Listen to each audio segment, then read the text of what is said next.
Hi everyone, welcome or welcome back. My name is Melissa. In today's video, I'm going to be reviewing the new e.l.f. Soft Glam Satin Foundation. Now, I will preface this with, I don't know if this is the best time frame for me to be doing this because right now we are having a heat wave, so it's very hot. Please excuse if you hear like any sounds. I have to have a fan and air on. If not, I will melt. I'm already sweating here and everything's on. So just to give you some context, like let's be fair with today's review because it is pretty nasty out. So I'll probably be pretty sweaty. So we'll see how this foundation holds up in pretty nasty weather. I'm just going to read off to you from the e.l.f. website how they describe the foundation. So it retails for $8, which is super reasonable, probably one of the most affordable foundations you're going to find on the market right now. It is described as a medium buildable coverage foundation with a satin finish, long-lasting, hydrating liquid foundation that delivers just right medium buildable coverage and a satin finish. Breathable formula, doesn't look or feel cakey, infused with 1% hydrating hibiscus complex plus pomegranate, blueberry, goji berry extracts, non-comedogenic, so it won't clog pores, they say. Available in 36 shades.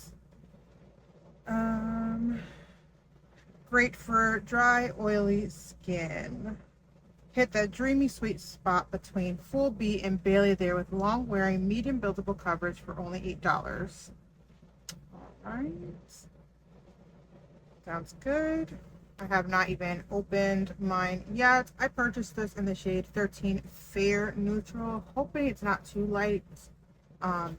We will see. It does come in a squeeze tube, which I'm sure did help them keep it at that lower price point, which I actually really like squeeze tubes. Like, you don't have to worry about things breaking. It's easy to control suspension. I really enjoy a squeeze tube formula. You're getting 1 fluid ounce, which is pretty standard with all foundations. So yeah, let's get into it. For comparison's sake, I am going to prime half of my face with the e.l.f. Power Grip Primer just to see if this helps it, makes it worse. So I'll go ahead and do that on the left side of my face, just taking a small amount of that primer. Kind of evenly distribute it and let it set down. So this is what shade 13 Neutral is looking like. Might be a little too faded.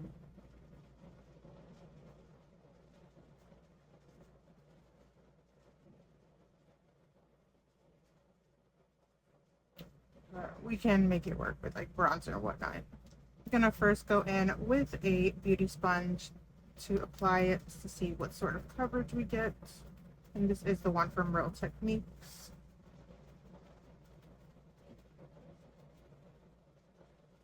No smell, so if you're sensitive to smells, I'm not detecting anything from this one.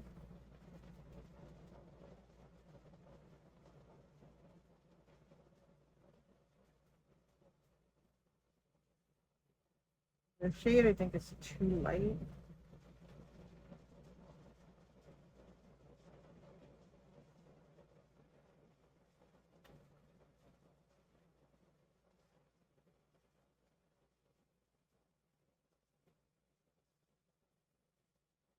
That is one layer with the sponge.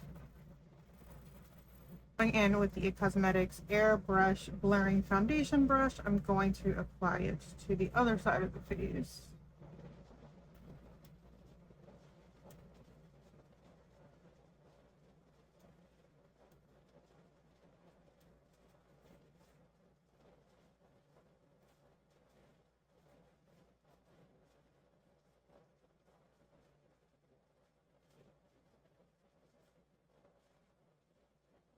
I will say I am partial or biased for brushes, but in this case I am liking how the brush applies a lot better. Just feel like with a brush you kind of have more control. You can really buff things out, really blend it in. Whereas the sponge, it's looking like very cakey, streaky, kind of heavy.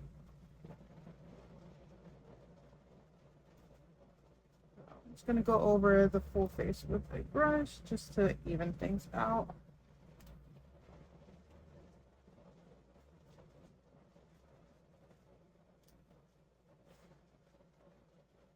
I don't want to apply too much, even though it does say it does not get cakey. Like I said, it's pretty hot today. And when you apply too much foundation is when things start to get weird.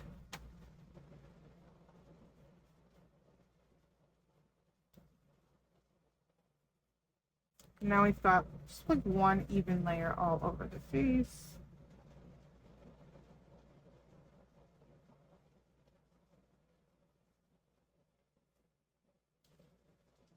So upon first impression, I do agree with the claim that it is definitely medium coverage.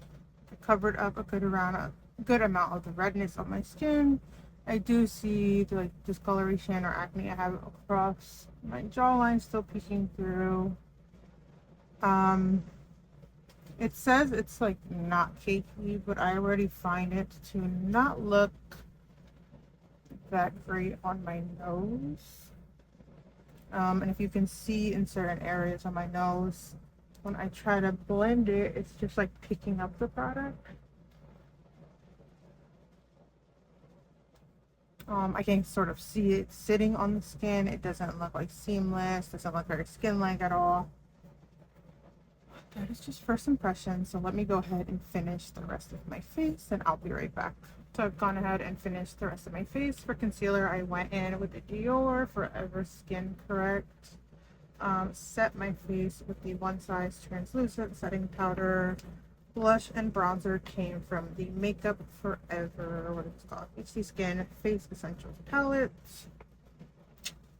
For setting spray, I used the Revolution Super Fix.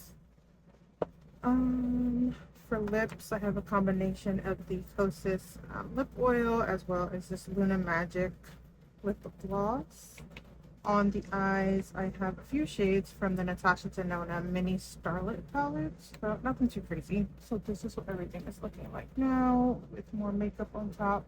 So definitely medium coverage. You can still see discoloration and acne, which is fine. Around the nose, I did lose some coverage and it won't build.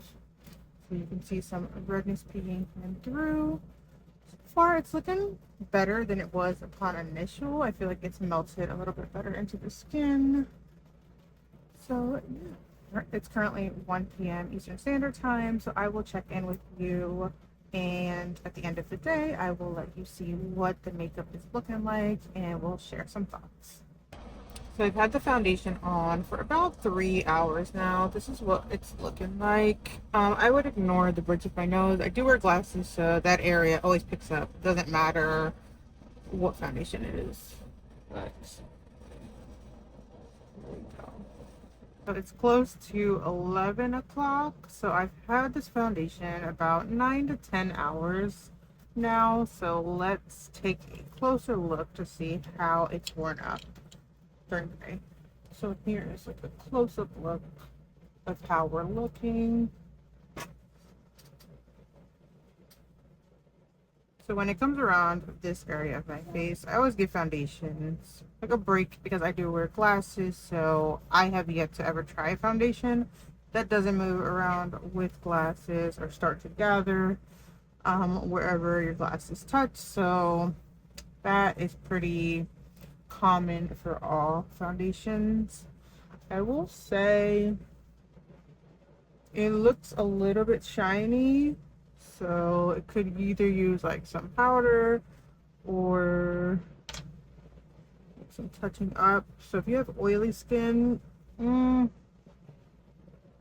maybe not the best for you. I mean, it claims to be a satin finish, which I believe was true upon application, but right now after so many hours, like my oil is definitely shining through and I don't really have oily skin.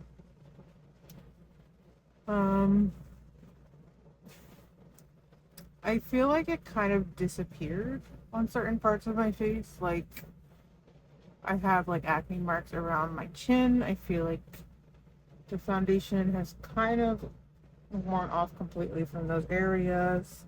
A little bit here on my forehead. You can see my redness peeking through. Doesn't look too bad on the forehead though. Around the nose, it is pretty gathered and cakey. Overall, for $8, I don't think it's a bad foundation by any means. Is it the best foundation I've ever tried, whether it be high-end or from the drugstore? No. I will try to use it a few more times, but my recommendation would be, like, for the price point, I don't think you'll regret anything, but I think there are better drugstore options. Let me go through my collection and see if I can pull out a few for you. So the two I'm going to mention aren't as cheap as $8. Like, this is definitely a bargain for this price. Very few things at the drugstore are $8. I feel like that is one of the shining features of this product. But if you have some more money you want to put towards a foundation, I would recommend these two over the e.l.f. one. I would say the Maybelline Super Stay 24-Hour Skin Tint, while this is marketed as skin tint, this is pretty much a medium to full coverage foundation. I think they kind of just named it a skin tint because that's what's in style, very popular at this time, but this is definitely has some coverage to it. It's got like a very nice, it's not dewy, it's sort of a satin finish. And my second recommendation is going to be from Juvia's Place. This is, what's the name of this one? I Am Magic Natural Radiance Foundation. I love this foundation.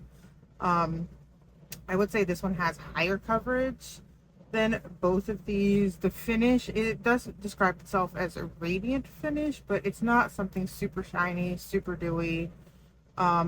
Wears beautifully on the skin. You don't need a lot of this to cover up. So yeah, if you've got some more money to spare, I would recommend you go with either one of these over this new e.l.f. foundation. That is just my opinion. I don't want to categorize this as a bad foundation. I just don't see myself grabbing for this on a daily basis. Like, I want a foundation that is going to cover my acne, and I want a foundation I don't have to have disappearing 9 hours in. It doesn't claim to be like 24 hours or anything like that. Those are just my expectations.